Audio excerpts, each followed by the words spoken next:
Welcome to Sports Saved My Life. My name is Clayton Freck, and I'm the CEO and founder of Angel City Sports.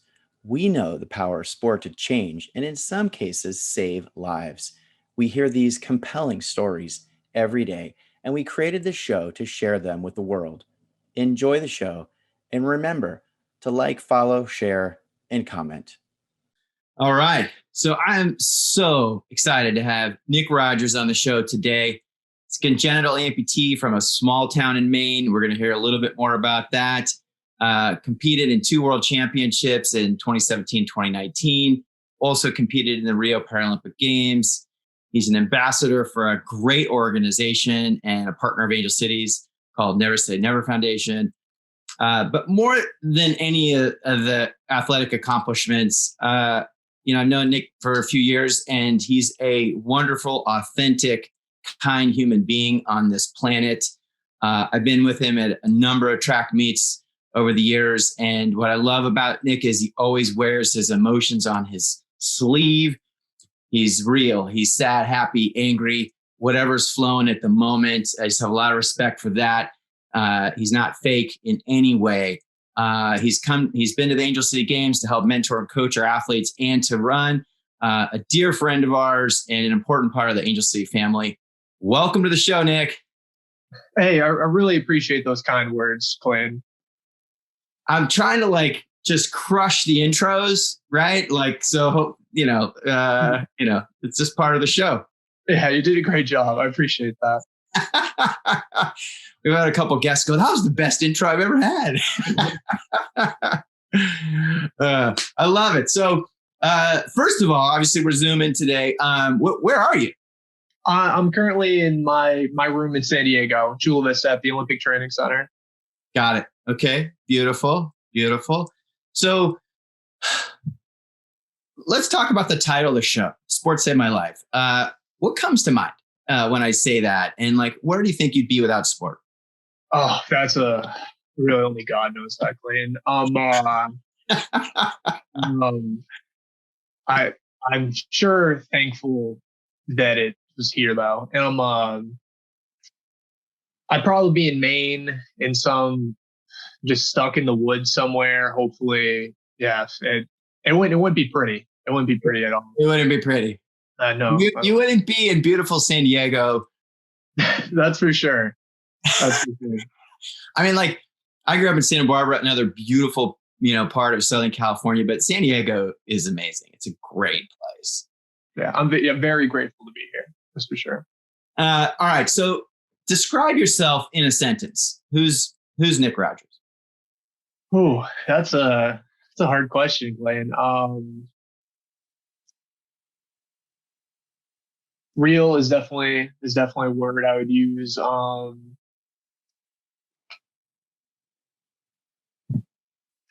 don't know. I don't know if I have an answer for you. Really. All right, you got to work on that one. Yeah. All right. Before we get in, we're going to go deep, man. We're going to start at the very beginning. But just give me a fun, interesting fact that I don't know about you, that you don't reveal commonly to others. My favorite color is purple. I don't know. I don't know. I love that. All right. So the first part of the show, we're gonna go all the way back to your childhood. Talk to us about, where you grew up, right? What was life like back in your town? And I think I read there's 90 people or something that live in the town you grew up in or something, right? First off, by the time I had moved over 30, I think it was 33 times by the time I was 10 years old. So I grew up in a lot of different places. But were you only in Maine or all over the place? I lived in Maine, New Hampshire, and Oregon. But mostly Maine. I'd move quite frequently throughout the state of Maine from town to town. I went to 7 different schools by the time that I actually graduated high school. You went to 7 different high schools? 7 different schools in general, but like whether it be like elementary, middle, and like high school. I actually went to the same high school. I moved into my grandmother when I was 14, and I went to Lisbon High School, and that was the longest period of time that I was actually in one place, up to with me living at the Olympic Training Center now. So, what was behind all those moves? I mean, what was going on? Instability with my parents was a big thing. My mother, unfortunately, wasn't very mentally stable. She's a schizophrenic. And her and my father broke up when I was like 4 or 5 years old, and that's a good thing they did. They were a very chaotic couple. But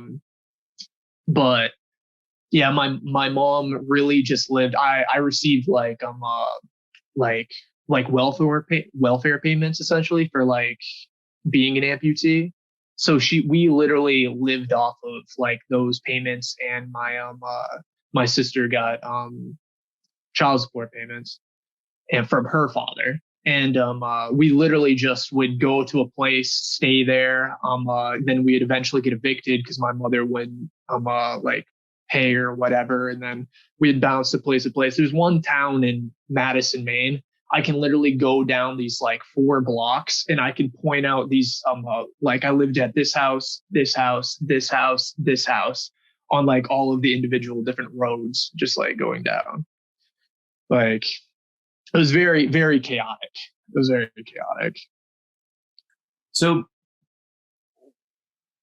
what was, I guess, like how did it affect you as a kid coming up? You know? It's very stressful. I don't think any child should have to worry about, like, it made me grow up very fast is what it did. Like I was in a lot of situations. I was me and my older sister. I also have an older sister who's 2 years older than me, and she was like essentially my mother in a lot of ways. Like where she was the one that when my mother was manic or go into these depression states and like all that, she would like lock herself away in her room for days at a time. And me and my sister were the ones who were left to fend for ourselves. And this is when we were like 7 and 9 years old, like little kids. And we would be the ones that would go around and like clean up the house. I remember we'd scavenge like around town to try to find like money on the street, so that way we could go to a gas station and buy ourselves food and stuff like that. Like it was definitely very hard times, but it's also it gives me a lot of perspective today, and it makes me very proud to know like what I've come from and to what I've achieved now. I believe it gives me that inner strength and the resiliency to be able to do the stuff that I do today, you know, like with training and all that. This stuff is easy, you know, like I've got through the hard part in my life to now where it's just like, all right, I just wake up and train and I love it, you know, where I feel like most people, like, they wouldn't, you know what I mean? Like, no, I think that's amazing. So to sort of boil it down, it sounds like at least like some extreme periods of extreme poverty. Yes. Most certainly. Yeah. Are you going to bed hungry? Like, how bad did it get? Like I said, it was bad. Like I said, like we would literally be just like, we wouldn't have any food, and we'd have to go around and find to like provide for ourselves. There's a lot of good. You start like working like really young, like just like doing stuff in the neighborhoods or whatever you could do. No, I wouldn't say I was like working or anything. What I'd say is I got very good at I would like couch surf a lot. Like I'd go to friends' places Yeah. and stuff like that in order to like get out of it. It was a very like understood thing. That's a lot more towards once I got so I lived with my mother up at my parents were together until I was about 5 years old. They lived like I can just start like literally from the beginning to give you more and you guys more of an idea. Um um uh I lived with my parents were together in like that small town of Bingham, Maine with 300 people until I was about 4 years old. And then they started having relationship problems.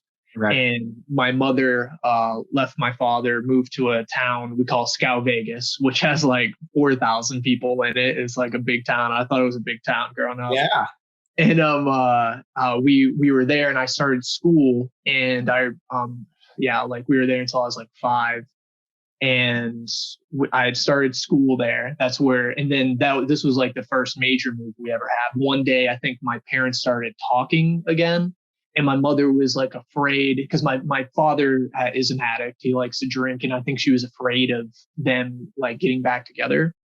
And I woke up, or no, I didn't wake up, but I came home from school one day, and all of our bags were packed, and my grandmother was there on her side, and literally we took all of our stuff, got on a Greyhound bus, and when we started a 2-week venture to Oregon, where I took a Greyhound bus and was out there for 6 months, living with her sister. And that was crazy. I remember seeing like driving through New York at like 11 o'clock at night and seeing that, and it was quite an adventure. But we were out there, and that was like my mother like trying to escape like that stuff. But then when we were out there for so long that or for like 6 months, and my dad had no idea of where we were, like me and my sister. And my grandmother ended up feeling so bad for my father's side of the family that she actually told him, and he tried to press kidnapping charges on my mother. Oh my God. Yeah. And so she had to go back to Maine to be a part of those trials, which she actually won because there was no custody agreement at the time. But she was poor that she couldn't actually get back out to Oregon at this whole time. I'm me and my sister with her sister in Oregon while she's in Maine. So you're like 4 or 5? I was 5 at that time. And then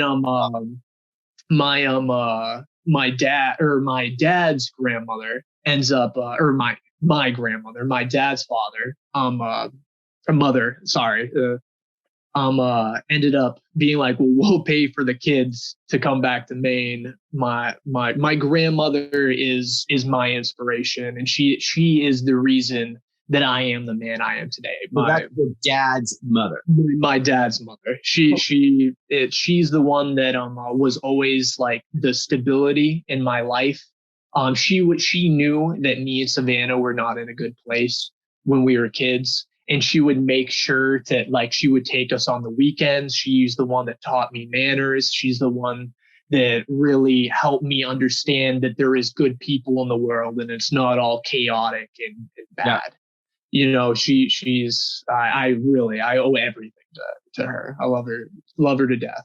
Is she still in your life? Is she still around? Yes, most certainly. She currently lives in Florida. She sold her house in Maine a couple like in 2017, and she's doing the snowbird thing down in Florida now, and I'm super happy for her. She's retired and she's doing great. But anyways, like they paid for us for the plane tickets to come back to Maine. And Papa, her husband, he actually flew out to Oregon and got on the plane with us. So it wasn't us just flying by ourselves, and like we flew back with them. And then I stayed with my mom another 2 years, and that's when things started to like, we were living in Madison, Maine, and that's when we would move a lot. Like it started out staying with one of her friends, and then she overstayed her welcome, and then we started like renting our own individual places, and that's when in like Madison we bounced to like house to house to house, apartment to apartment to apartment. And so, yeah, go ahead. Go, sorry. No, you're if you have a question, it's okay. I just was it sounds like things stabilize a bit when you move in with your grandma, right? But that happened when I was 14. When you're 14, but up until that point, like how are you handling school? It was rough because of going to the different school systems. Obviously, it was very chaotic. That is like the the definition of my childhood. I had to work very hard once I got to high school and was in stability to actually go back and try to refill a lot of gaps in my education that happened just because of my continuously moving around and going from place to place. Luckily, there was a program offered through my high school, and I had a fantastic teacher, Andy. And we sat down and worked a lot together to try to help fill in those gaps. You know, yeah. You know, it's a tragic story, and I agree with you. Kids shouldn't have to go through that kind of childhood, but it does make you appreciate those angels right along the way. That's for sure. That's for sure.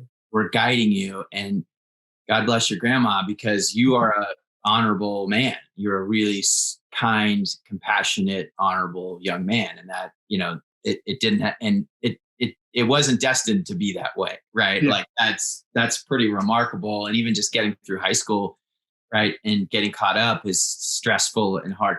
Talk to me a little bit about like because I moved a lot too. My parents divorced when I was in 4th grade and was flying across the country multiple times a year.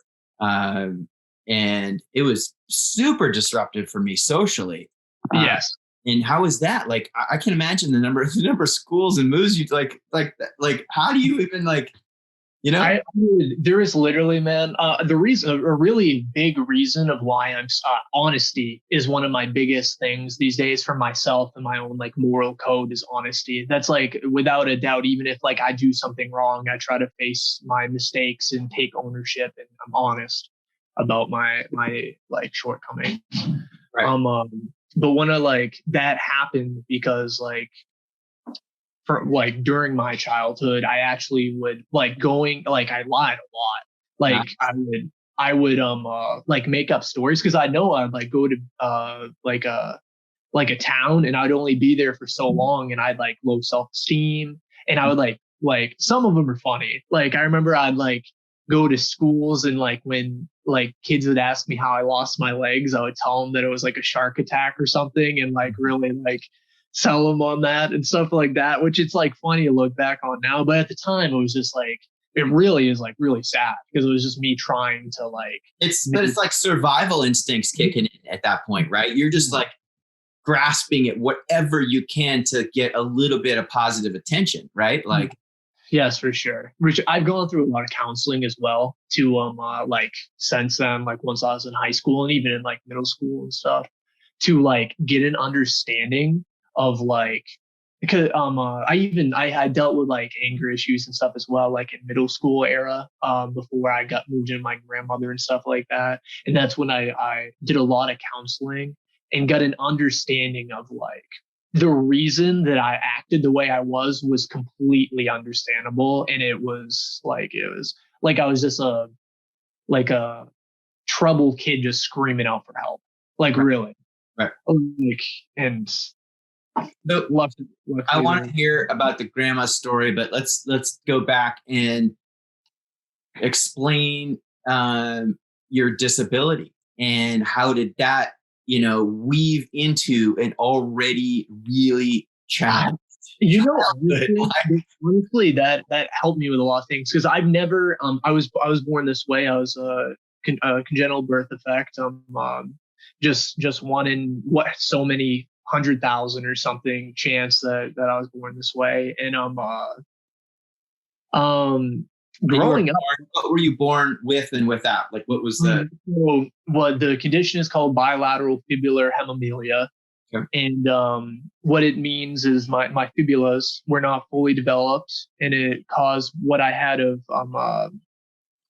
of feet to be disformed. And the doctors told my parents I'd never be able to walk, that I would be confined to a wheelchair, that I wouldn't be able to wear normal shoes. excuse me, because the way that my feet were shaped and stuff like that.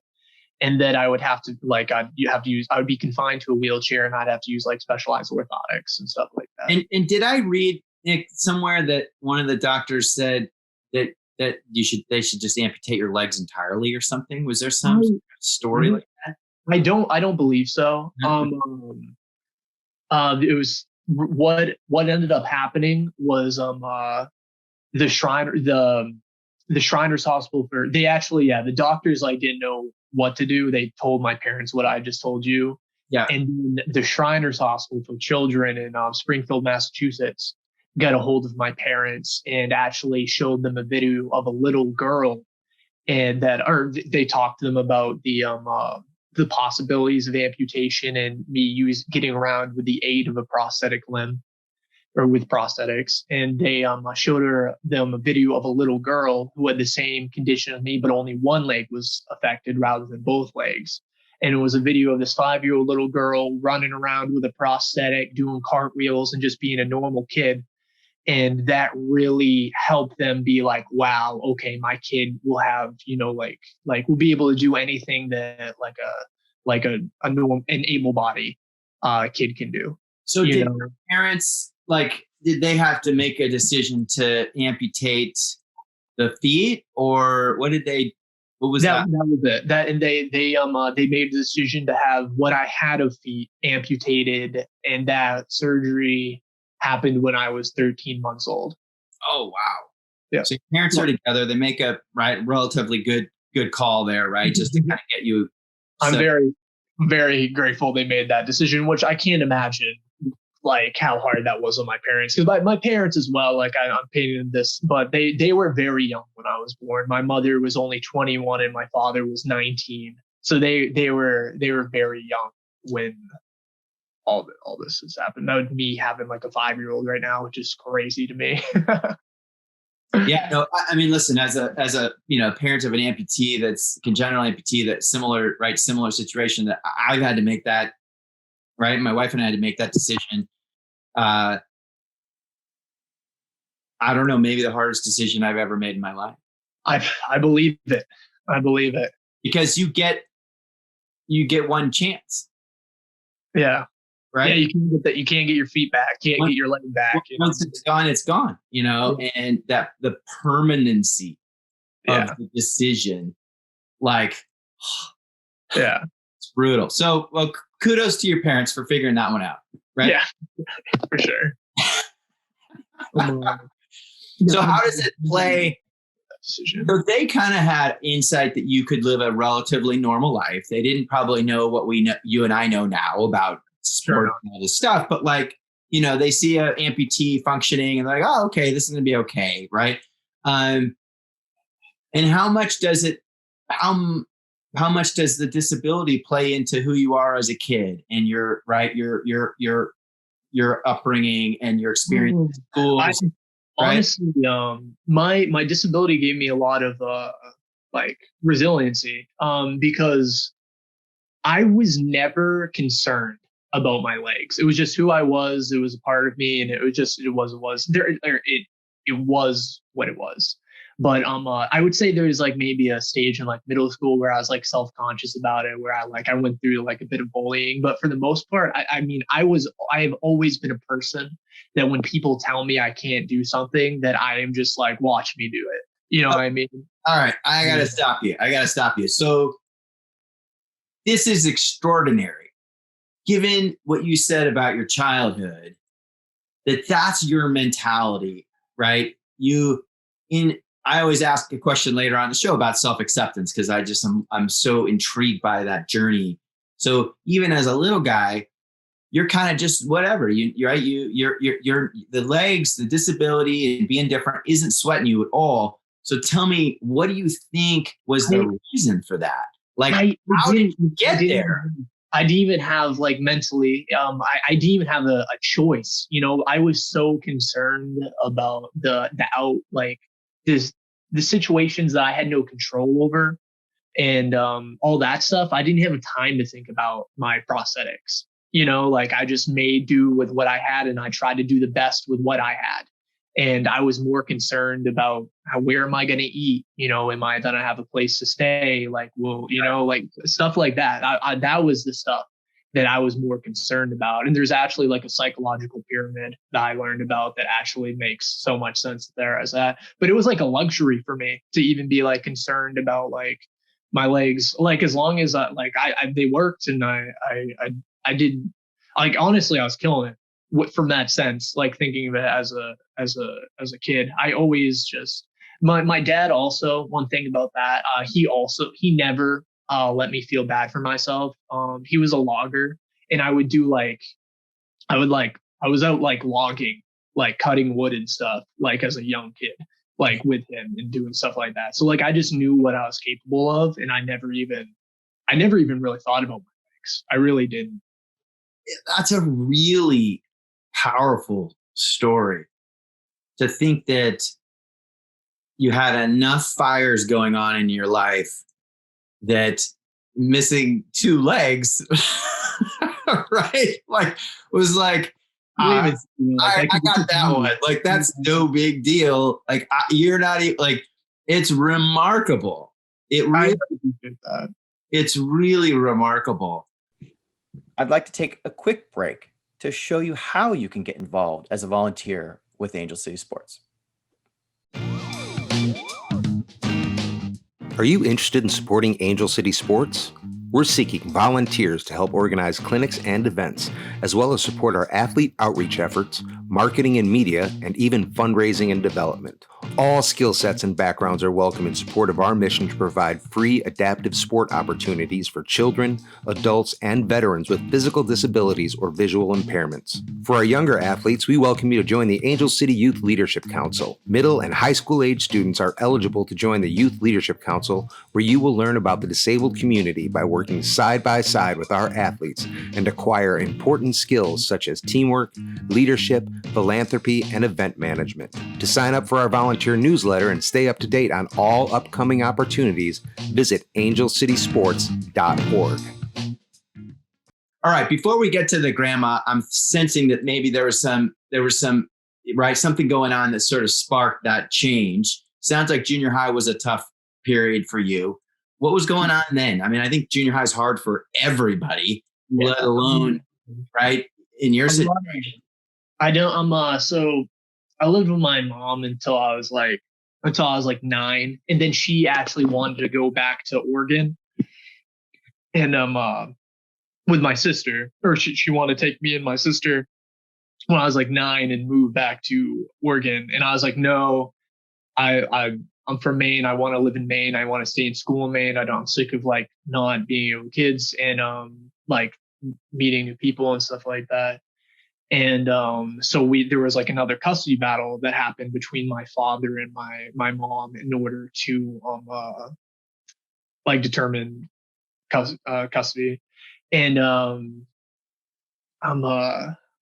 I ended up telling the judge, which actually was very uncommon. They're not supposed to ask like a kid until they're like 12 years old. But they asked me, like the lawyer came in and like talked, and I told them that I wanted to live with my father because I didn't want to move across the country. And they ended up like listening to that. And I moved in with my dad when I was like 9. And that was really cool because I was able to stay in Maine, obviously, but I was also very heartbroken because I didn't get to. My sister was leaving me, and my sister's like my rock, or she was especially in my childhood. Yeah. We ended up she went, and then I moved with my father, and I love my dad to death. He's the one that's taught me to be honest and all that. But then it went from like mental health issues and dealing with like that stuff from my mother to dealing with addiction issues and being exposed to a lot of drugs and alcohol because my father's an addict. And so like it went like instantly, like I moved in, we were living in a trailer park in Maine, and it was just like party like all the time.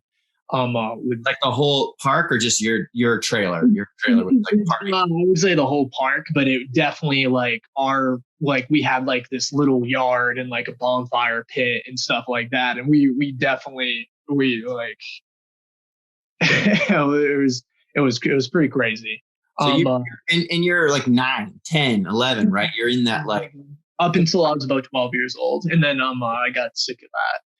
The one thing I always liked about my dad though was he was more stable. Like we wouldn't like move everywhere, and my dad would always talk to me. He was honest, and like he was like I could ask him questions about stuff, and like but it was very chaotic. And that now I got exposed to a lot of things at too young of an age, for sure.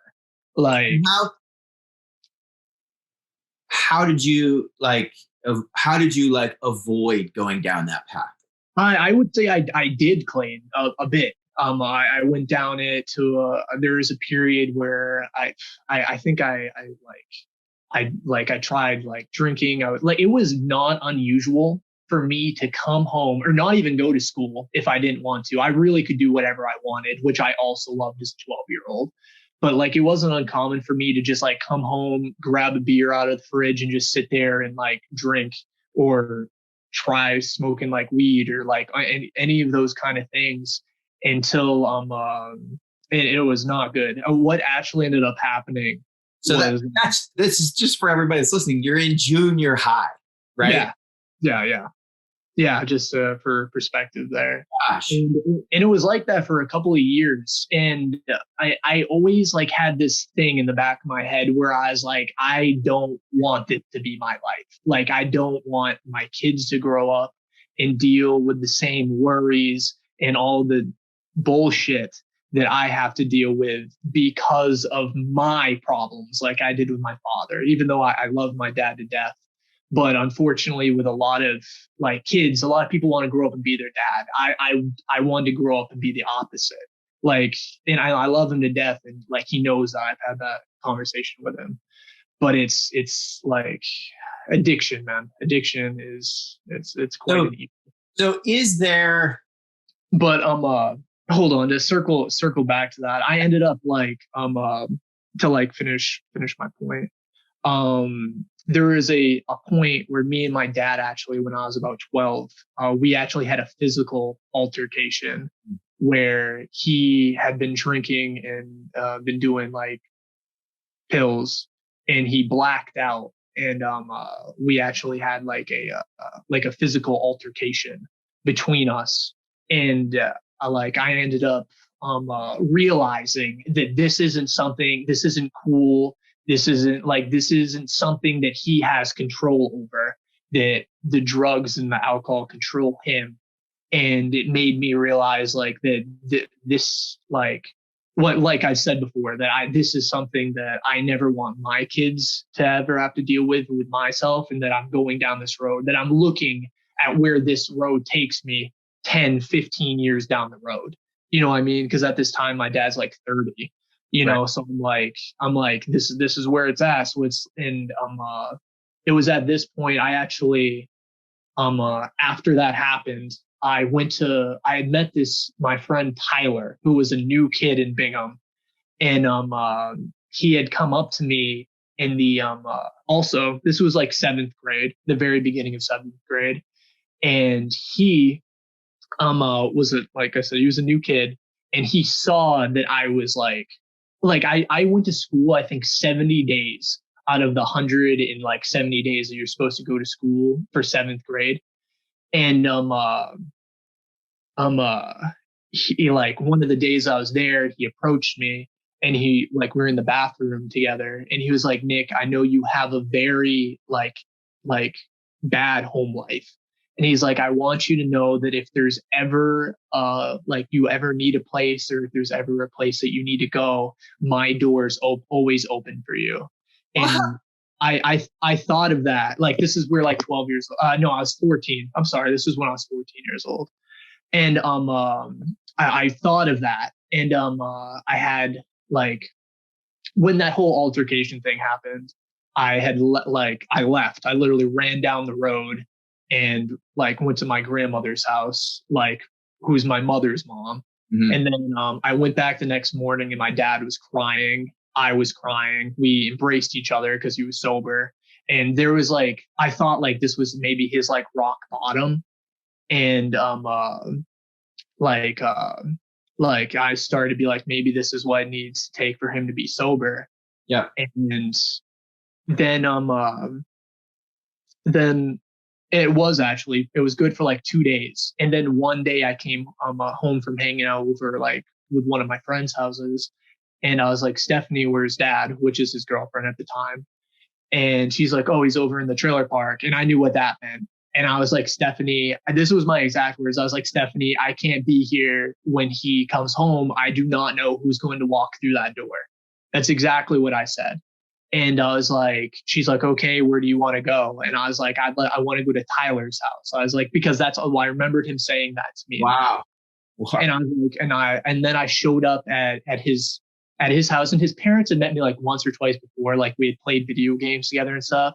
But all of a sudden I'm like, it's like 9 o'clock at night, by the way, like 9-10 o'clock at night in like October on like a Wednesday afternoon, or like a Wednesday, like, and they're like, why is this random kid showing up at my door, like at this late? And they ended up actually getting out of me the story of what happened 2 days before, like with the altercation and everything. And they called the police, and the sheriff came by, and they took pictures of like the bruises and stuff like that. And then they actually placed me into their custody. Like they became like my foster parents. Wow. for about 6 months. And that was like the start of me being like, I want more for myself. Mm-hmm. And I want to move on and like get away from all these drugs and alcohol and do something with my life.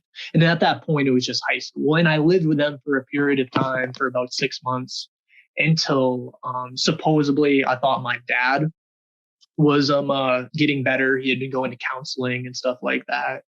And I went back to him for about 2 weeks, and I saw it was the same old stick that like he said he was doing it, but he was really just like, it was just to get the state off his back. And it was really same old. And I was like, not again.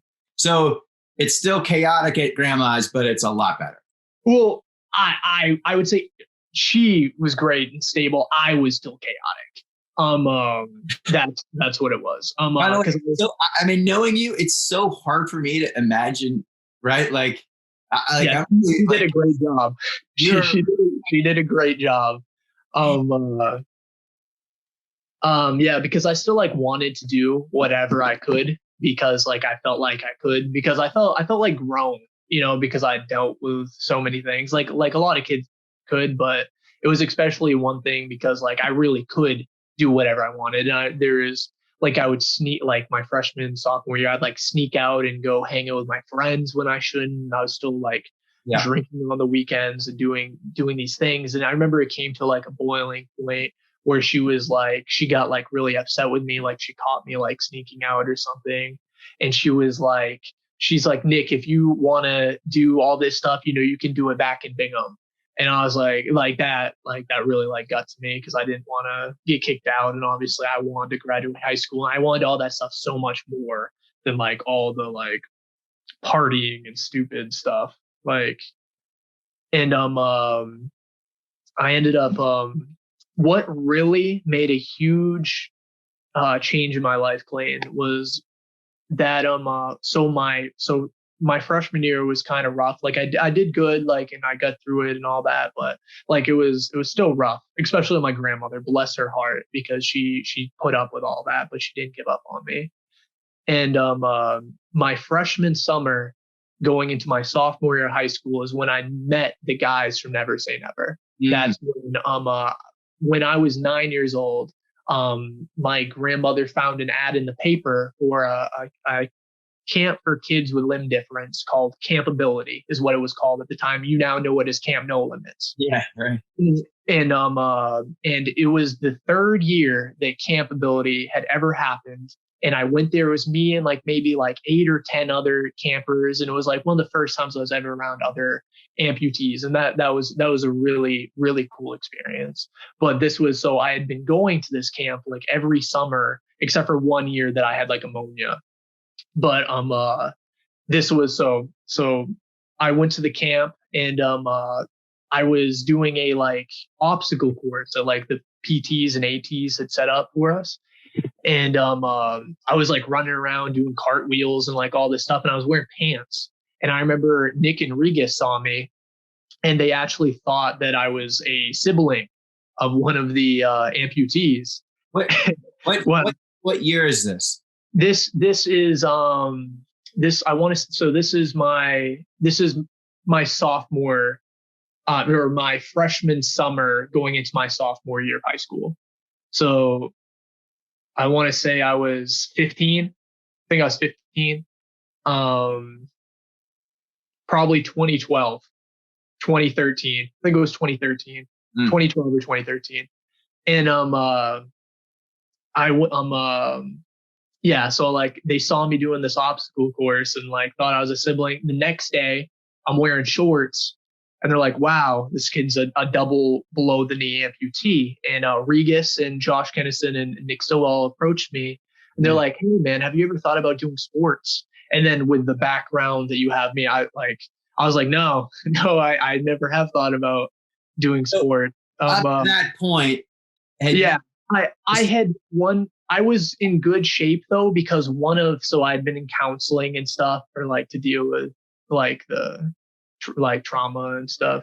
And one of my biggest things that I loved doing was exercising. That was one of my coping mechanisms, was exercising. I went to the gym all the time and I was actually very consistent about that. And they could tell. And they're like, well, you should give track and field a shot. And I was like, okay. And so that was, like I said, my freshman summer going into my sophomore year of high school. My sophomore year of high school, I run track with my normal walking legs, my everyday walking legs. Are you serious? Yeah. And I threw shot put and jab. I ran a 15.3 with my walking legs, and in the 100-meter. That's good. Yeah, it was. Yeah, they thought it was, and they were like, wow. They're like, that's crazy. They're like, they were, and I also loved it. I really enjoyed doing it. And where did you run the 15? Where was it? 15.3. That was in the 100-meter. But what event?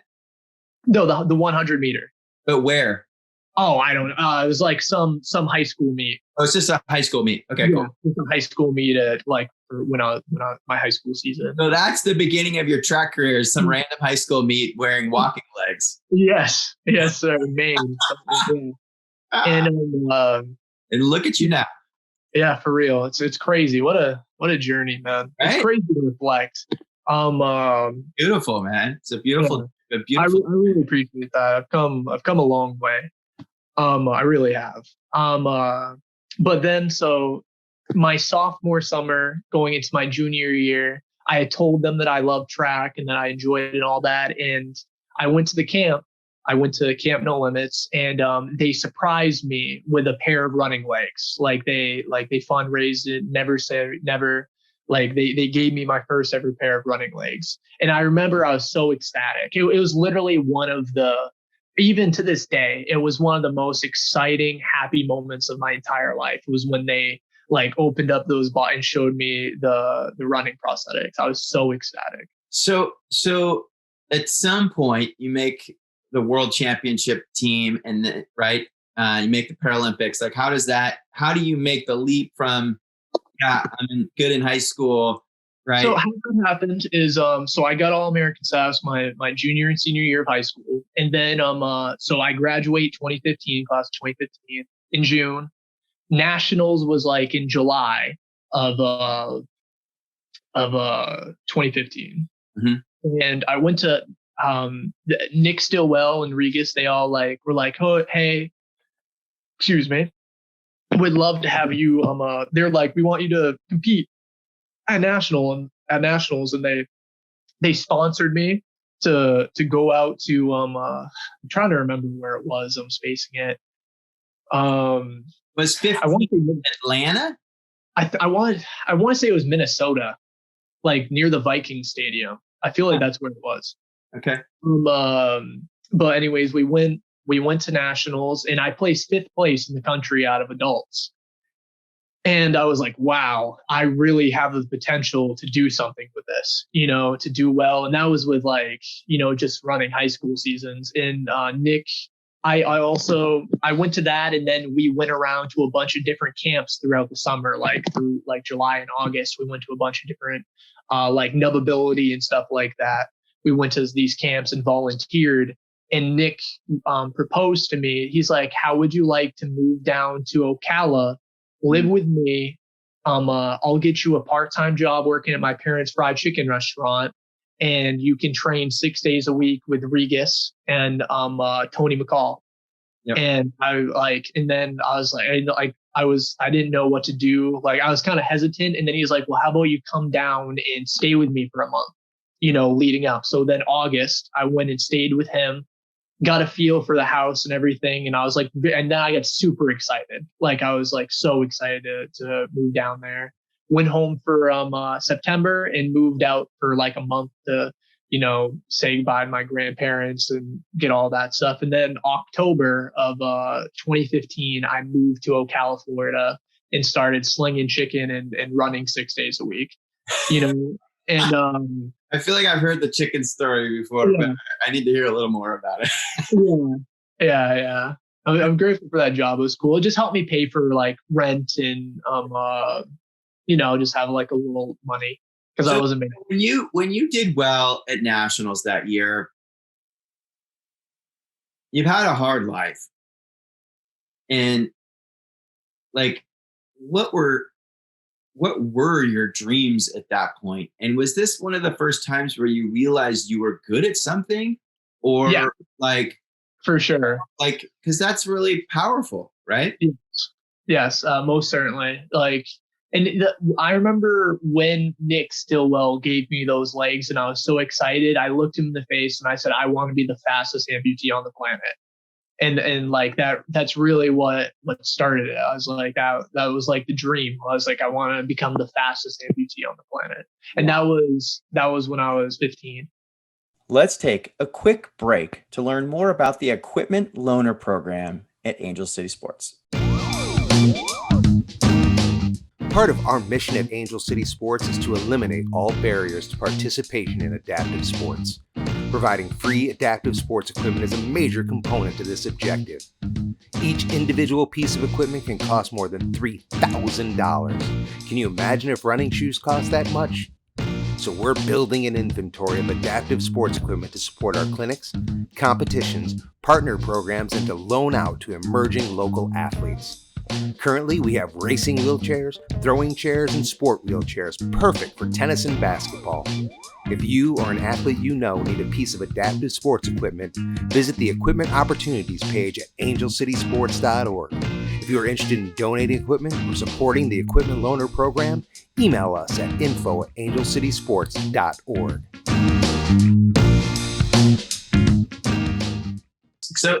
So what else are you?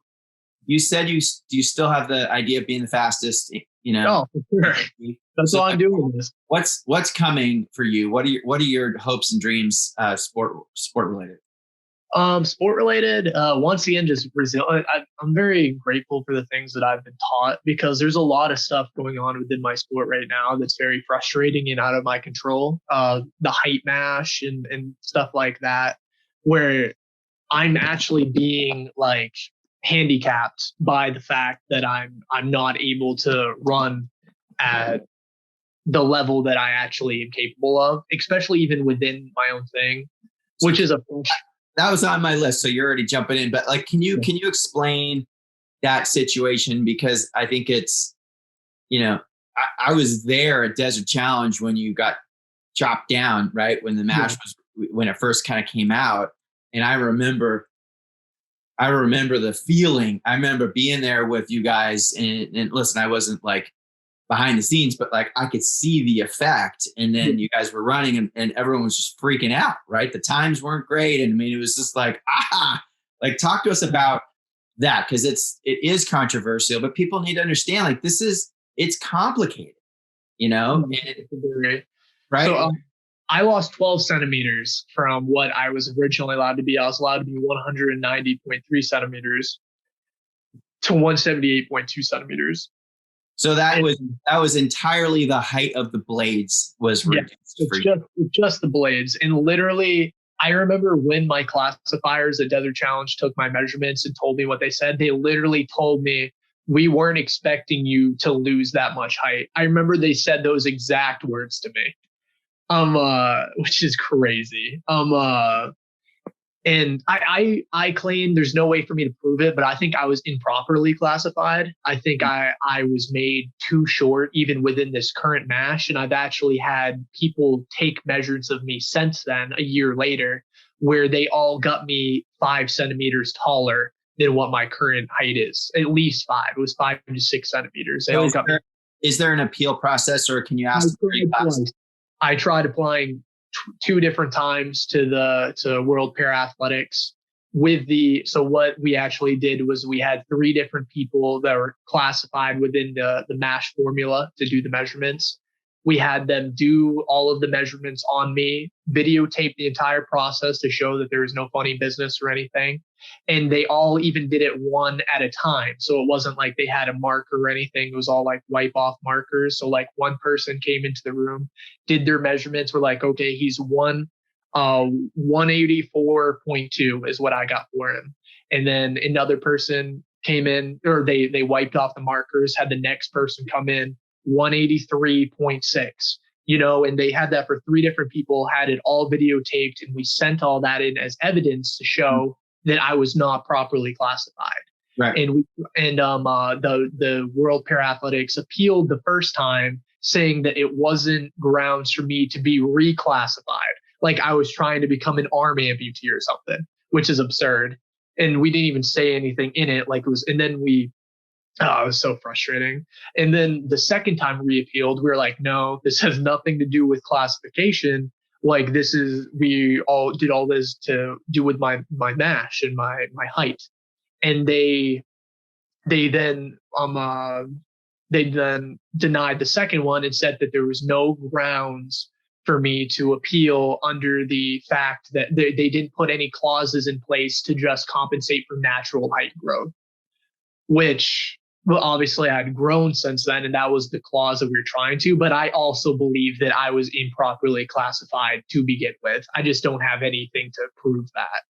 But so how could you classify anybody under the age of 20, right? If you're growing, that's interesting. I know of athletes that are kids right now that they're telling them not to become internationally classified until all this stuff is over because they're worried that right, they get stuck with a shorter height. Yeah, especially when they grow 3 inches in a year, like if you're 15, 16 years old.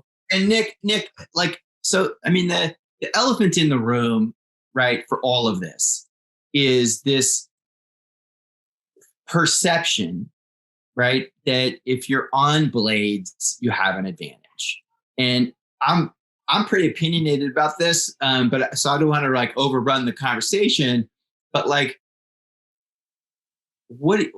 how do you respond to that? Because I think that's at the heart of a lot of this, right? And it's, your high school coach had a nice sort of flip answer, which is sort of funny, kind of, but like in reality, you're running at Olympic Training Center. Right. You probably know a lot of Olympians, at least when I go down there, Olympians and Paralympians are all mixed up. So you see people with 2 legs running really fast, right? You're in this world. How could it, if you guys had that advantage, even in the pre-MASH where you got your legs, right, this high leg got dropped, nobody was running times really. Other than Oscar making the South African team, no one was running times to really be competitive on the Olympic side. But what do you say when people sort of throw that out there? Because that is the elephant in the room here. Yeah, it's a very frustrating topic because essentially we do have springs on our legs, right? And you can make yourself run faster by increasing the blades. But obviously you can't do that with just anybody. I am an elite athlete that trains 6 days a week, and this is what I do for a living, so I'm out here training day in and day out. And that's why I run fast. It's not because I have blades that like I put on. Like those help me and they aid me get to the same level as someone with normal walking legs. Right. But it's not, it doesn't make me like you can look at the world records, for instance, and look at someone who has like even like we still haven't ran like even close. It's within like 2 seconds still of the world record. I think in the 400 or in which event? In the 400. In the 400. In the 100, it's like 1.1 seconds. I think Joe's time is 10.5, and Usain Bolt's is like 9.6. Like, right. And so in the 400, we're the fastest double blade runner, double amputee runner is 2 seconds right off of the fastest non-disabled. Legal time. Yes. Legal time. Yeah. And in your opinion, could an athlete like you or Blake catch that at some point? Like, could you catch up? It's like, because 2 seconds is a lot, right? Yeah. I certainly think we could, but not with them, with people cutting our legs off and telling us that like it's like a compliment. Like that's really what I take it as. Like when people tell me, like, that's how I took it before. You know what I mean? Like, because I thought it was funny because, I'm missing my legs and then people are telling me I have an advantage over people with legs. Like I used to think it was really funny until it got to this point. And then it's like, okay, this is ridiculous. You know what I mean? And like, especially to the state in which I'm currently at. Like I am even significantly shorter than my peers, like even the people that are other blade runners. And that's why I go back and say that I'm even like improperly classified even within the short mash, which is insanely frustrating. I don't know the data the way you do, but you look short. Yeah, no, it is. It is ridiculous. All right, talk to me a little bit about the delay of the Tokyo Games and with the pandemic, and just your ability to train and get the support you need to stay at an elite level. Because I think that's really interesting. Just thinking even globally about the inequities in sport that leading up to the games, both on the Olympic and Paralympic side. Like not everybody has the same access to anything right now.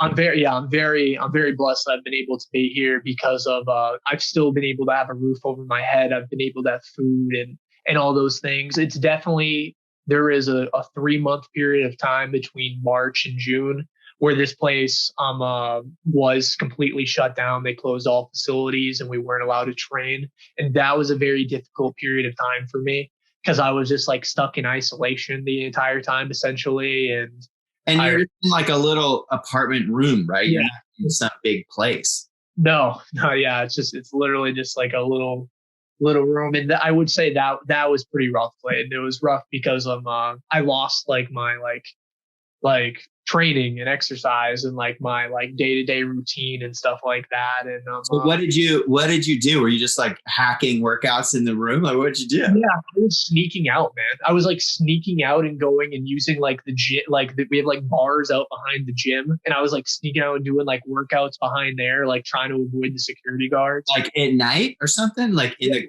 yeah. Like I was going for runs at night. And so I'm serious. It was crazy, man. I can't tell you how infuriating it was to look at the track and see it every day and just not be able to use it because of fear that I was going to be kicked out of the facility, you can see the track from your room?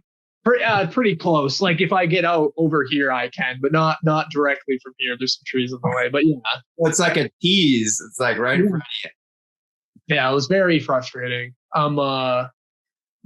But once again, that kind of, the reason why that was so difficult for me is once again, going back to like my background, is that I don't really have a backup spot. Like I don't have I can't just like go stay with my parents, or I can't, like my grandparents are now retired, especially with all the stuff that was associated with COVID. And like my worst fear would be to travel there, contract COVID on the way, and then give my grandparents COVID, which are in the, like the danger zone. Yep. Like, oh man. So like, I felt very stuck, right. And that was very frustrating. and I ended up losing some weight because I couldn't train and like stuff like that. But once June came around, they reopened the track. At least they did have the gym open, but I was doing like resistance band training and stuff like that just to keep something, but it wasn't to the same level. But once June rolled around and my coach was at least able to come here and we were able to use the track again, things got a lot better. Yeah. So this is my favorite part of the show. It's kind of how we wrap it up, but it's, I call it the soul searching part of the show. So we've talked a lot about self-acceptance, but is there anything you want to say around that? You know, because I, from, you know, third party looking at you, you seem like you kind of owned your disability from early days. You know, it's not something that sort of drags you down at moments, but maybe I'm wrong, right? Like we all have our journey, but like where are you in that process of, you know, truly accepting who you are? I mean, this is who I am. Is ultimately what it is, and me being who I am and just making the best of my situation. I know I make a difference in other people's lives who see me doing those things. I've walked through Walmart wearing shorts and not thought about it and just like been going about my day, and had a woman approach me who walked up to me and she said, you are just so courageous and remarkable. And she lifted up her pant leg and showed me that she was a single leg amputee. And she said that I have not been able to go out in public without wearing pants for like the last 3 years, ever since she lost her leg, because she was so self-conscious about it. Yeah. And I would just say, you know, it's difficult to you know, do that, but you got to love yourself to be happy. Right. And unfortunately, you can't, like, if you lose a limb or something, you can't, like you said, it's gone forever. So you can't sit there and get caught up on what could have been. You have to really accept yourself for who you are and what's happening right now, and then love yourself enough to make the best of the situation. So that way you can move on. And then in my case, I now make a difference in a lot of people's lives, which is incredible. I never thought that I would be at this position. You know what I mean? I've just tried to make the best of it. Yeah. And here I am. It's crazy. It's really crazy how life works. What brings you joy?